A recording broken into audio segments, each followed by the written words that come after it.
This Highline Tunable White strip is available in IP00, non-waterproof, and with splash-proof protection at IP65. Cutting points are every 50mm, and it is powered by a 2-in-1 SMD 3527 chip. It has 6 of them every 50mm, with a total of 120 LEDs per meter. So you will essentially have both warm white and cool white combined in one chip every 50mm.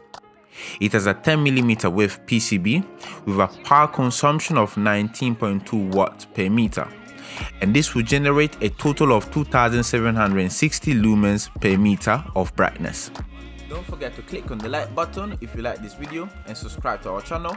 If you want more information, you can visit our website highlightlighting.co.uk and follow us on our Twitter and Instagram page to remain up to date with latest news. Thank you very much for watching and see you next time.